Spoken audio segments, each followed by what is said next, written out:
Oui, bonjour, bonjour mes chers amis. Alors Bonjour. aujourd'hui, bonjour Thibaut, bonjour Sigolène. Bonjour. Voilà, j'ai vraiment eu à cœur de co-créer cette rencontre, puisque j'ai la joie d'avoir pu inviter Thibaut Adam, qui est donc euh, représentant de notre partenaire privilégié en Thaïlande, Safarine, et qui va aujourd'hui donc nous informer d'une manière un peu plus concrète, objective, de la situation de la Thaïlande suite aux conséquences de la pandémie, par exemple. Donc, vous connaissez Sigolène, qui est aussi ma partenaire privilégiée pour ce nouveau projet cette année, en octobre 2020, le voyage initiatique qui se construit envers et contre tout, dans la joie et la bonne humeur. Donc, Sigolène, qui est art thérapeute, qui est une amie de longue date, qui a voyagé avec moi il y a 3 ans donc, en Thaïlande Ouais. pour vivre un voyage initiatique. Hein. On s'était déjà présenté ensemble, donc je le refais brièvement. Et qui est le nouveau pilier de l'aventure et le pilier en Thaïlande, notre référent en Thaïlande, donc c'est l'agence Safari Tour. Donc Thibaut, je te remercie d'être là avec le décalage horaire qui est là. On a pris le temps là, de se parler, de se remettre dans le bain de notre projet. Tu vas pouvoir te présenter toi et Avec ton plaisir. rôle, voilà, ton rôle au sein de l'agence. Et puis voilà, nous parler de la conséquence de cette pandémie sur le tourisme, sur la Thaïlande et bien évidemment sur les camps et les éléphants, puisque c'est quand même le projet de notre voyage initiatique, le voyage en soi sur la terre des éléphants. Voilà Thibaut, bienvenue. Ça marche. Alors, bonjour à tous. Donc, Thibaut Adam. Ça fait à peu près maintenant 4 ans que je vis quotidiennement en Thaïlande. Je travaille pour une entreprise donc, de tours privés qui s'appelle Safarine. Safarine Tour Thaïlande exactement. Qui est une entreprise francophone qui se met en relation avec des clients ou des groupes ou des personnes qui veulent encadrer des groupes de façon à proposer une activité au plus proche des attentes. Bon. Par rapport à cette épidémie en Thaïlande, bon, faut savoir déjà que l'Asie, ce sont des pays qui ont une culture en général à l'opposé de l'Occident. Donc, ce sont des pays où il y a une discipline permanente, quotidienne. On peut le voir bêtement, situation que tout le monde vit régulièrement, le métro par exemple. Bon, quand vous rentrez dans le métro en Thaïlande, c'est hyper réglementé. Vous attendez à l'entrée que tout le monde est bien descendu, que les rames soient vérifiées et vous rentrez après. Alors c'est vrai que la première erreur quand on arrive, on fait comme comme un bon citoyen français ou même européen, le métro arrive, les portes s'ouvrent, on rentre. En Asie déjà, première chose, non. Donc c'est vrai que ça commence sur des petits sujets comme ça, mais tout est bien différent. Pour revenir un petit peu plus sur le mouton, donc, par rapport à cette pandémie, forcément, un pays comme la Thaïlande, où 25% du PIB marche grâce au tourisme, si on peut le dire comme ça, Oui. c'est quand même une part importante du financement, de l'autofinancement de la Thaïlande. Euh, Forcément, les conséquences sont, entre guillemets, terribles pour la plupart des personnes qui vivent du tourisme. C'est vraiment délicat. Un pays où le système social est plutôt bien fait pour la santé. C'est-à-dire que les Thaïlandais ont accès aux soins sans trop de soucis. Mais par contre, pour tout ce qui va être aide financière quand on a une perte d'emploi ou quand on a une obligation d'arrêter notre emploi, comme ce qui est le cas en ce moment avec ce fameux coronavirus, c'est vrai que c'est problématique. L'avantage, c'est qu'on est dans un pays où il y a énormément d'entraide. Les gens sont très solidaires. Oui. Du coup, il est vrai que comme dans le quotidien de la vie de tous les jours, les gens donnent. Les gens vont donner. Les personnes les plus aisées vont donner assez facilement. Il y a beaucoup de choses qui sont organisées, des dons. J'habite dans ce qu'on appelle un Muban, donc c'est un petit quartier pavillonnaire. Euh, c'est, euh, je suis entouré de Thaïlandais qui ont des salaires moyens. C'est un petit peu ce qu'on appelle le Muban, donc ce quartier pavillonnaire, c'est un petit peu le quartier résidentiel comme chez nous en Europe. Là, par exemple, vous avez des personnes de l'administration locale, donc des hôpitaux, qui viennent, thermomètre, masque, gel. Ils viennent faire un relevé de température, vous offrent les masques, le gel pour vous nettoyer les mains, repartent. Donc, il n'y a pas de souci, c'est bon. Vous avez un numéro spécial à appeler si jamais vous êtes malade. Il ne faut surtout pas aller à l'hôpital. Ils viennent chez vous, ils vous placent en quarantaine, ils font… Tout est organisé. Il y a une vraie organisation. Derrière ça, il y a une aide financière qui a été proposée. Bon, ils se sont aperçus que, vu que ce coronavirus, c'est assez incertain pour l'avenir et la fin de cette pandémie, ils ont vu qu'ils ne pourraient pas tenir comme ça. Et si jamais ça se prolongeait très très longtemps, on ne sait jamais. Malheureusement, ils ont vu que financièrement, ils ne pouvaient pas assumer toute la population de Thaïlande. Donc, ils sont un petit peu revenus sur un pas. Et aujourd'hui, j'ai reçu ma facture d'électricité hier, par exemple, pour le Mouban, c'est gratuit. Voilà, j'ai pas d'électricité à payer pour ce mois-ci. Ils sont passés aussi en tout, ça fait 1 mois et demi, 2 mois qu'on est confinés. Ils sont passés 4 fois quand même pour nous livrer du riz, des petites denrées de base. Donc il y a quand même pas mal de choses qui sont mises en place. Gestes. Oui, c'est vrai que par rapport à la France, on est vraiment gâtés. Il y a eu un élan de solidarité et une mise en place très concrète d'aide financière. C'est vrai que la Thaïlande, vous êtes quand même à des années-lumière, vous n'êtes pas autant gâtés que nous. Ça, c'est vraiment une prise de conscience aujourd'hui avec ce que tu évoques. Et j'ai pu voir aussi, comme on parle de solidarité, après Sigolène, tu auras peut-être aussi quelque chose à évoquer là-dessus, mais comme on parle de solidarité, j'ai pu voir sur les réseaux à quel point il y avait cette entraide justement au niveau des camps, ce qu'on appelle aussi les sanctuaires. Au niveau des camps et auprès des éléphants, j'ai pu voir, j'espère que c'est la réalité, tu vas pouvoir nous en dire plus, mais une vraie solidarité, notamment Lek qui va de camp en camp.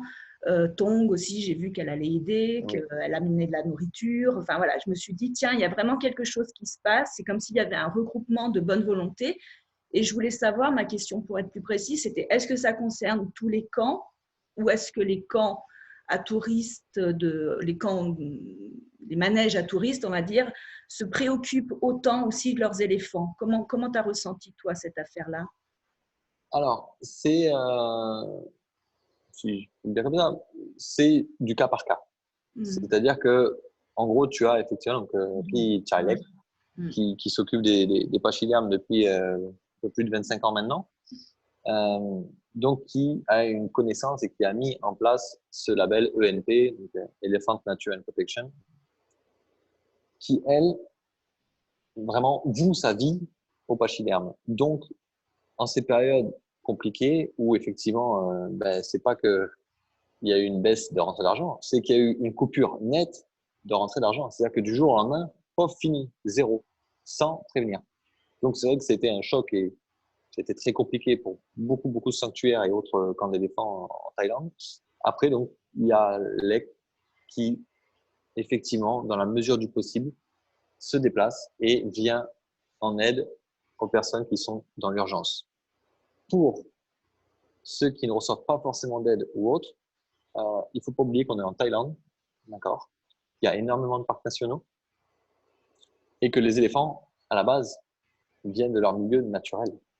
Donc, pour les camps qui financièrement ne peuvent pas faire d'appel aux dons, parce que ça marche énormément, les appels aux dons, c'est-à-dire que les gens, même en période compliquée, continuent d'être généreux et ne perdent pas de vue que, même s'il y a un virus qui bloque tout le monde à la maison, les éléphants, ils ont quand même besoin de manger encore.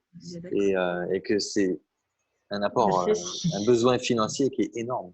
Donc voilà, il y a ce côté cagnotte qui marche bien, le côté où les camps, on va dire, les plus aisés viennent en aide aux camps un peu moins aisés.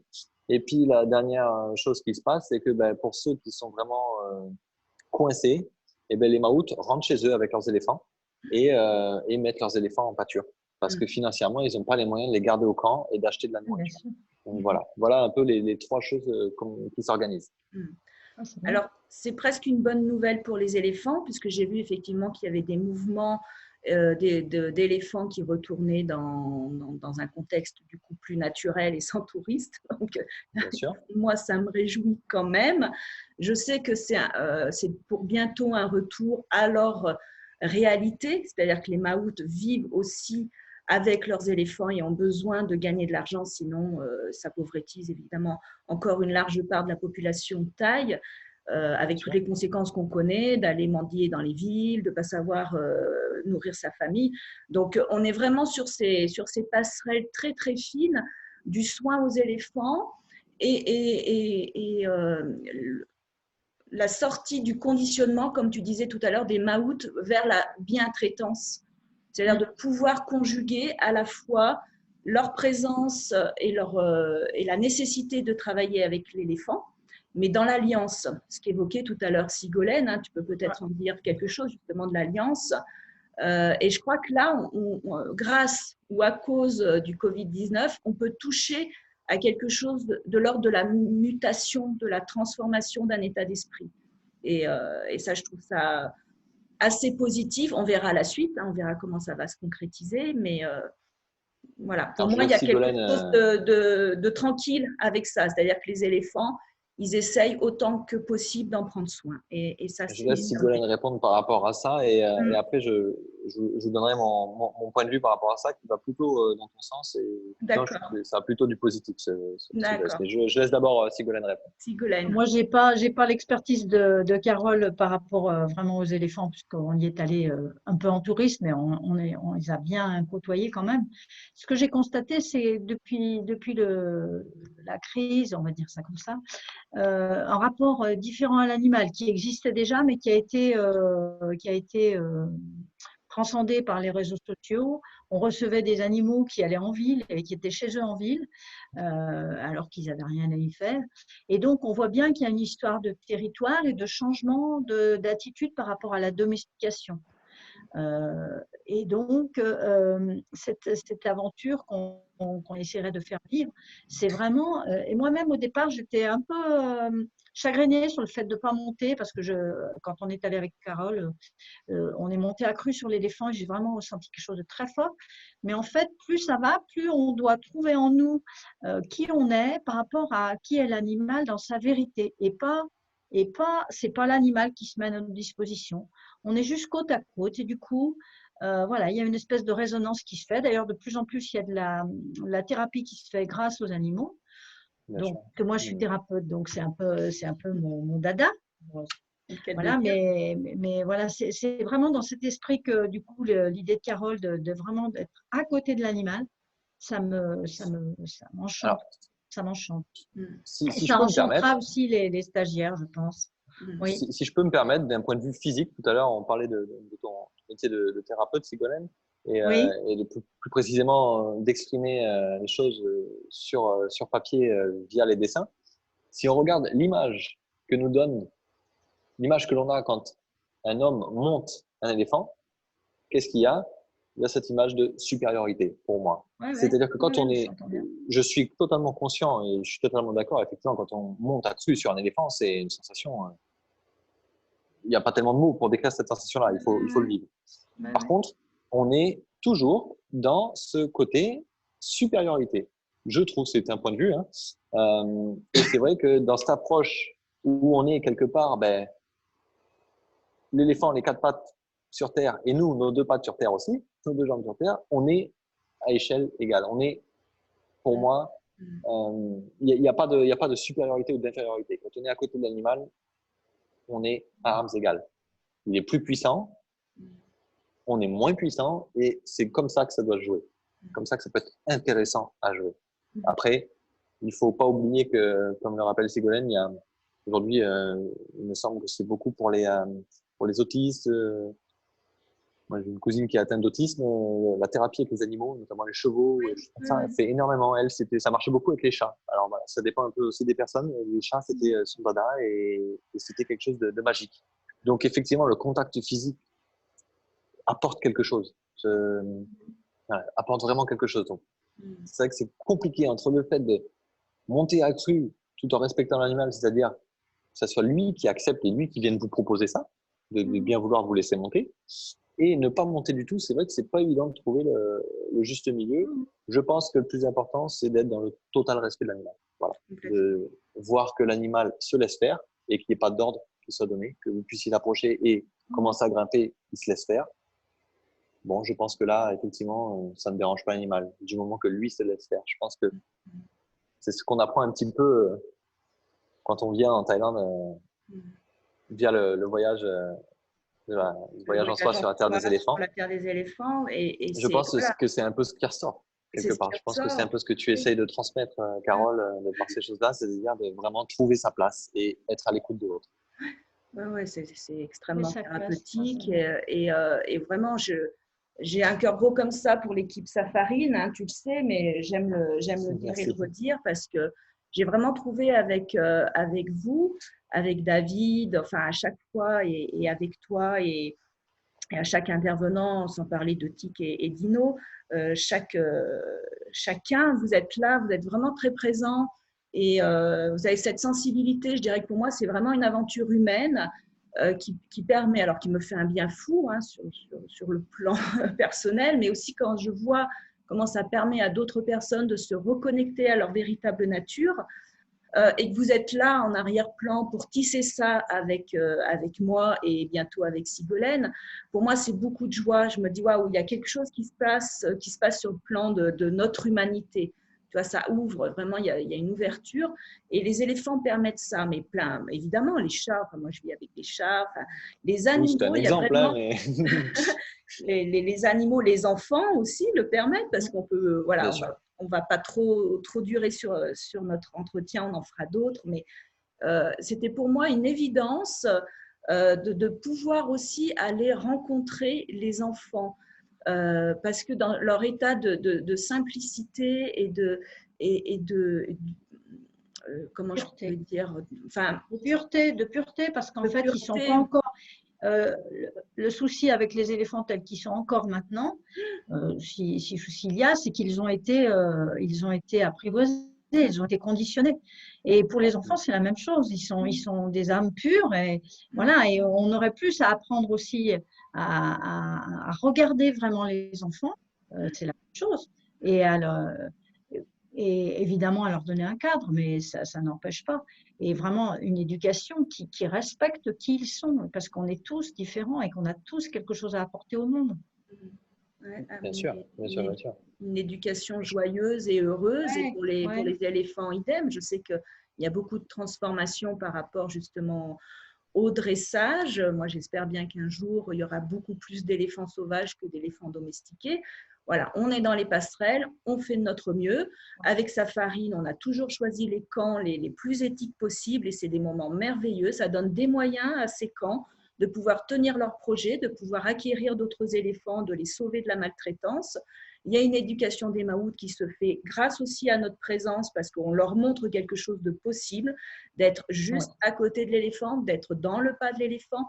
Donc, on sent qu'il y a vraiment une vibration et une transmission beaucoup plus sereine, en tout cas qui leur dit que c'est possible d'être juste avec l'éléphant et que déjà il y a un travail et que le touriste de plus en plus va repenser son voyage avec cette notion de solidarité, d'humanité. Et je crois que l'équipe Safarine est vraiment au fait de ce passage, d'être vraiment dans l'ouverture du cœur et d'amener justement sur un tourisme humanitaire. Tu peux peut-être nous en dire quelques mots?